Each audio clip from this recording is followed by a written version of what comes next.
बिस्मिल्लाहिर्रहमानिर्रहीम। अस्सलाम वालेकुम स्टूडेंट्स, कैसे हैं आप लोग? उम्मीद है आप सब खैरियत से होंगे। आज हम न्यूक्लियर रिएक्टर के मुतालिक पढ़ेंगे। न्यूक्लियर रिएक्टर बेसिकली अगर हम डिफ़ाइन करें, nuclear reactor is a device used to initiate and control a fission nuclear chain reaction और न्यूक्लियर फ्यूजन रिएक्शन। यानी हमारे पास न्यूक्लियर रिएक्टर एक ऐसी डिवाइस है जो बेसिकली फिशन रिएक्शन या फ्यूजन रिएक्शन को स्टार्ट करती है, इनिशिएट करती है और उसको सस्टेन रखती है। Nuclear reactor are used at nuclear power plant for electricity generation. यानी मोस्ट ऑफ द टाइम हम न्यूक्लियर पावर प्लांट को इलेक्ट्रिसिटी जनरेट करने के लिए इस्तेमाल करते हैं। ऑफनली सिम्बॉलिकली हम इस डायग्राम को अक्सर न्यूज़ में या टीवी प्रोग्राम्स के अंदर देखते हैं। ये बेसिकली हीट एक्सचेंजर का आउटसाइड एरिया है जहाँ से एक्स्ट्रा हीट हम यहाँ से हवा के अंदर या एनवायरनमेंट में खारिज कर देते हैं। न्यूक्लियर रिएक्टर बुनियादी तौर पे दो तरह के होते हैं। One is known as the thermal reactor जो बेसिकली यूरेनियम 235 की बेस पे चलते हैं, और सेकंड इज़ ब्रीडर रिएक्टर या complete name is liquid metal fast breeder reactor, और इसके अमूमी तौर पे इसको फास्ट रिएक्टर या ब्रीडर रिएक्टर का नाम दिया जाता है। किसी भी रिएक्टर में, चाहे वो थर्मल है या ब्रीडर रिएक्टर है, उसके जो बुनियादी पार्ट्स हैं, number one is the core जो आप बेसिकली आप कह सकते हैं कि असल सेक्शन है। Number two is the control rod जो कोर के अंदर होती हैं। मॉड्यूलेटर वो भी कंट्रोल के अंदर है। Control rods and the heat exchanger. बुनियादी आप ये समझ लें कि हमारे पास कोर और हीट एक्सचेंजर दो रूम्स हैं। कोर के अंदर ये तमाम एलिमेंट्स मौजूद होते हैं और हीट एक्सचेंजर कोर की हीट को आगे जनरेटर या स्टीमर की तरफ ट्रांसफ़र करता है। बुनियादी तौर पे अगर हम बात करें कोर क्या है, तो कोर एक ओवल शेप एरिया है और ये सबसे इम्पोर्टेंट पार्ट कहलाता है। सिलेंड्रिकल इसके अंदर फ्यूल रॉड्स होते हैं और ये फ्यूल रॉड मुख्तलिफ़ किस्म के हैं। इसमें हमारे पास यूरेनियम 235 भी है, इसमें यूरेनियम 238 भी है, और इसमें दोनों का कॉम्बिनेशन भी पुट अप किया जा सकता है डिपेंडिंग कि हमारे पास न्यूक्लियर रिएक्टर किस फॉर्म का है। Second most important part is the fuel rods. Fuel rod जैसा कि हम लास्ट लेक्चर में डिस्कस कर चुके हैं, ये U235 बेस भी हो सकती हैं और U238 बेस भी हो सकती हैं। तमाम के तमाम फ्यूल रॉड्स वंस मेड उनको पुटअप किया जाता है न्यूक्लियर रिएक्टर कोर के अंदर, और अमूमी तौर पे जो टिपिकल टाइमिंग है वो 1 ईयर कंसिडर की जाती है। वंस फ्यूल रॉड्स हम पुटअप कर दें, देन उस पूरे सेक्शन को हम मॉड्यूलेटर्स के फिलअप कर देते हैं। The third important part is modulator.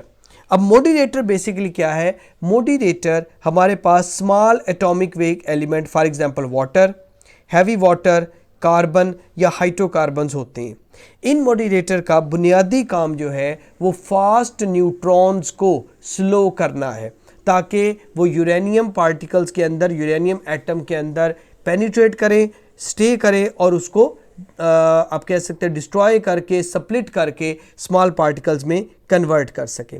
सबसे इसमें जो आप कह सकते हैं मशहूर हमारे पास मॉड्यूलेटर है, दैट इज़ ड्यूटेरियम ऑक्साइड या D2O। लेकिन कुछ हमारे पास दुनिया में ऐसे भी न्यूक्लियर रिएक्टर हैं जो H2O पे काम कर रहे हैं। बहरहाल मॉड्यूलेटर का बेसिकली जो पर्पज़ होता है वो सिंपली हमारे पास न्यूट्रॉन को स्लो डाउन करना है। नंबर 3 हमारे पास जो आप कह लें इंपॉर्टेंट पार्ट है, that is the control rods. Control rods का बेसिकली काम क्या है? ये न्यूक्लियर चेन रिएक्शन को अनकंट्रोल से कंट्रोल फॉर्म के अंदर लेके आती हैं। जैसा कि हम इसको स्टडी कर चुके हैं कि न्यूक्लियर रिएक्शन में 1 से 3, 3 से 9, 9 से 27 एंड सो ऑन, इस तरह से न्यूक्लियर रिएक्शन होता है, लेकिन इस हीट को हम कंट्रोल नहीं कर पाते। चुनाचे हम कंट्रोल रॉड्स को यूज़ करते हैं और कंट्रोल रॉड इस अनकंट्रोल सिस्टम को कंट्रोल सिस्टम के अंदर लेके आती हैं। नॉर्मली इसके लिए जो हम यूज़ करते हैं दैट इज़ कैडमियम, या इसके लिए जो हम यूज़ करते हैं दैट इज़ बोरोन। कैडमियम या बोरोन रॉड्स जो हैं वो फ्यूल रॉड्स के ऊपर ओवरलैप करती हैं।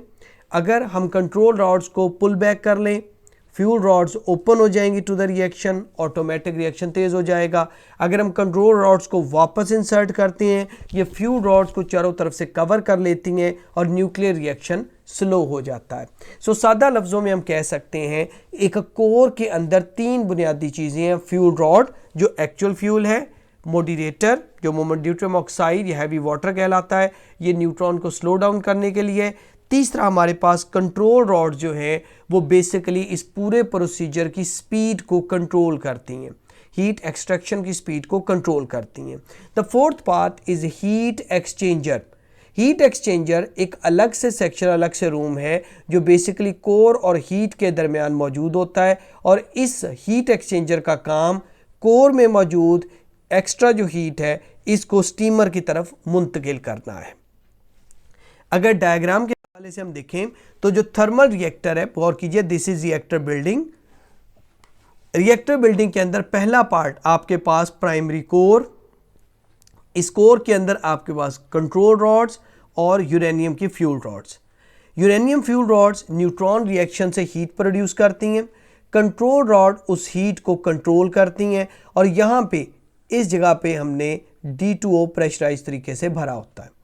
यहाँ पे यूरेनियम फ्यूल से निकलने वाली तमाम की तमाम हीट यहाँ पे पानी को, जो प्रेशराइज्ड वाटर सिस्टम है, इसको हीट अप करती है अप टू 1200 डिग्री सेल्सियस, और ये 1200 डिग्री सेल्सियस पे प्रेशराइज्ड वाटर यहाँ पे हीट एक्सचेंजर की तरफ जाता है, और हीट एक्सचेंजर से होता हुआ ये पंप की मदद से वापस कोर के अंदर आ जाता है। सेकंड जो हमारे पास सेक्शन है, this section is called heat exchanger.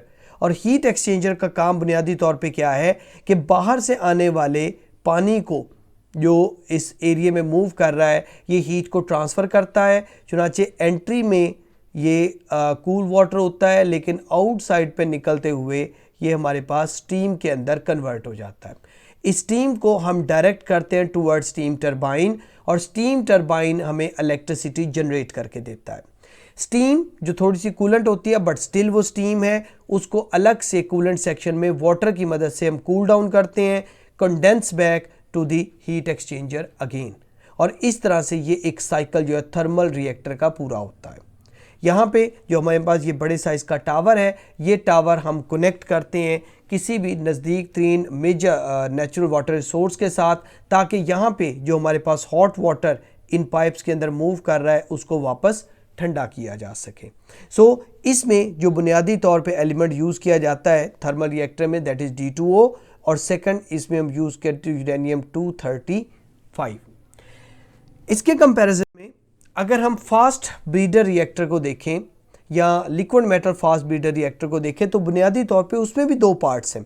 One is known as the core, second is known as the heat exchanger. Core के अंदर हम 2 किस्म के रॉड्स को यूज़ करते हैं, एक यूरेनियम 235 और दूसरा यूरेनियम 238। इन दोनों के मिलाप के दरमियान उसी तरह कंट्रोल रॉड्स होती हैं, उसी तरह से रिएक्शन प्रोड्यूस होता है, लेकिन मेजर डिफरेंस हम नॉर्मल के अंदर, नॉर्मल जो थर्मल रिएक्टर है हम उसमें यूज़ करते हैं ड्यूटेरियम ऑक्साइड या हैवी वाटर, लेकिन यहाँ पे हम यूज़ करते हैं प्योर सोडियम मेटल। चुनाचे हीट एक्सचेंजर तक ये सोडियम मेटल ही हीट को ट्रांसफ़र करवाती है। दोनों के मतलब आप कह सकते हैं कि फास्ट ब्रीडर रिएक्टर के और थर्मल रिएक्टर के अपने अपने प्लस माइनस हैं, एडवांटेज भी है, डिसएडवांटेज भी हैं। नॉर्मल में यहाँ पे आप नोट कीजिए कि हॉट जो हमारे पास सेकेंडरी सोडियम है वो हीट एक्सचेंजर में मूव करता है और वापस कोर के अंदर आ जाएगा, जबकि यहाँ से हम ठंडा पानी जो है कूल वाटर पंप इन करते हैं, जो ऊपर से स्टीम बन के निकलता है। ये स्टीम डायरेक्ट होती है टरबाइन की तरफ और हम यहाँ से इलेक्ट्रिसिटी को जनरेट करते हैं। जनरल गौर कीजिएगा, हमारे पास ये वाला सेक्शन जो है वो चाहे वो थर्मल रिएक्टर है चाहे फास्ट ब्रीडर रिएक्टर है, इट इज़ सेम।